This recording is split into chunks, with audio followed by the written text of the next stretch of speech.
بسم الله الرحمن الرحيم. السلام علیکم ورحمۃ اللہ وبرکاتہ۔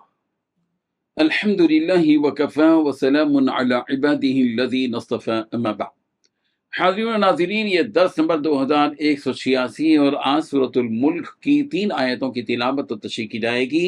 آیت نمبر 15، 16 اور 17۔ اعوذ باللہ من الشیطان الرجیم، بسم اللہ الرحمن الرحیم۔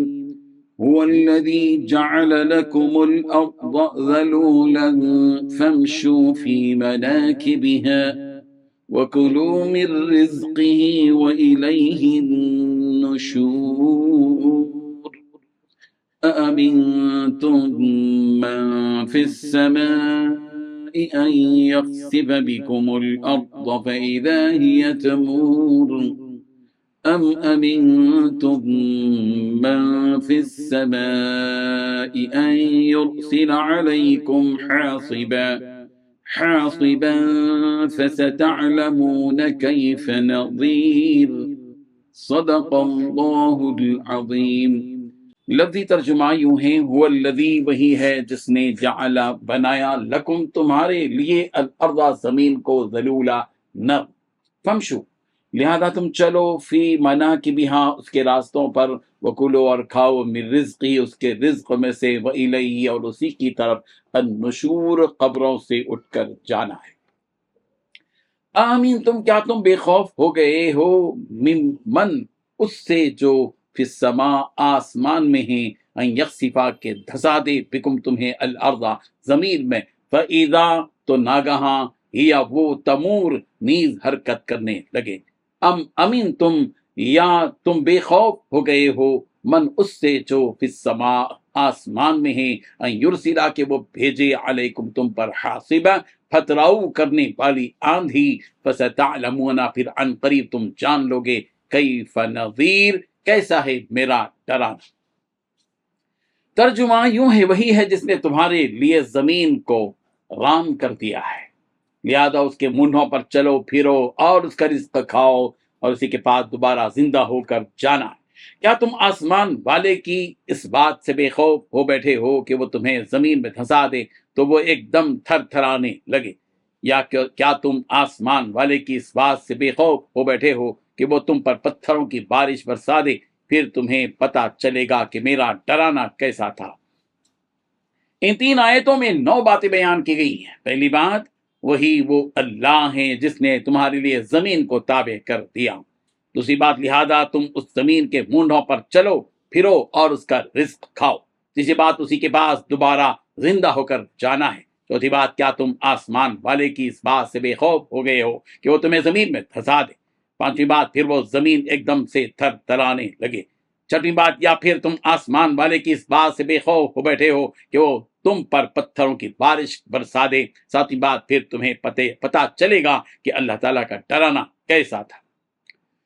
بزرگان محترم، انسان کے ہر علانیہ اور چھپے ہوئے اعمال کی اللہ تبارک و تعالیٰ کو خبر ہونے کے بارے میں وضاحت کے ساتھ بتلانے کے بعد اللہ تبارک و تعالیٰ کی قدرت بیان کی جا رہی ہے کہ اس کی بھی بات کا مکمل یقین انسان کو ہو جائے اور وہ ہر برے عمل سے اللہ کے عذاب سے ڈرتے ہوئے اپنے آپ کو بچا لے۔ چنانچہ رب ذوالجلال نے فرمایا، جو اللہ تمہارے دلوں کی باتوں تک سے باخبر ہے، وہ عظیم قدرت کا مالک رب ذوالجلال ایسا ہے کہ اس نے یہ زمین جس پر تم چلتے ہو، کھیتی کرتے ہو، میوے اگاتے ہو، دور دراز کا سفر کرتے ہو، تمہارے ہی لیے پیدا کیا ہے اور اسے تمہیں تابع کر دیا ہے، تم کو تمہارے لیے رام کر دیا ہے کہ اس زمین کو تم جس طرح استعمال کرنا چاہو استعمال کرو۔ تم کھود سکتے ہو اور پھر جو ہے اس میں سوراخ کر سکتے ہو، گڑھے ڈال سکتے ہو، اپنی تعمیرات اس میں کر سکتے ہو، اور جو ہے کھود کر ہل چلا کر اپنے بیج اگا سکتے ہو۔ تمہارے لیے ہی پیدا کیا ہے اور تمہارے لیے تابع فرمان کر دیا ہے کہ اس زمین کو تم جس طرح استعمال کر سکتے ہو اور اپنی صلاحیتوں کے ذریعے اس زمین سے کس طرح فائدہ اٹھا سکتے ہو اٹھا لو۔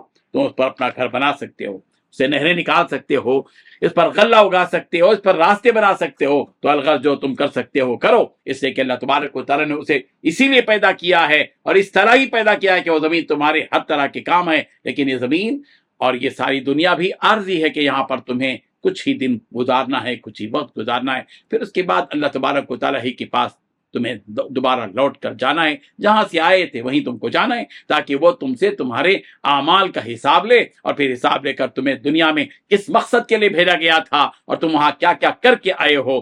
جہاں یہ زمین اپنے اندر اتنی منفعت لیے ہوئے ہے، وہیں یہ عذاب کا بھی سبب بن سکتی ہے۔ اگر تم نے وہ کام کیے جس کام سے تمہیں روکا گیا تھا تو تمہارے لیے عذاب ہے، اور وہ کام جس کو تم نے کیا اور جس کا حکم تم کو دیا گیا تھا تو ظاہر بات ہے کہ تمہارے لیے نجات ہے، کامیابی ہے، اور رب ذوالجلال کی طرف سے مغفرت کا پیغام ہے۔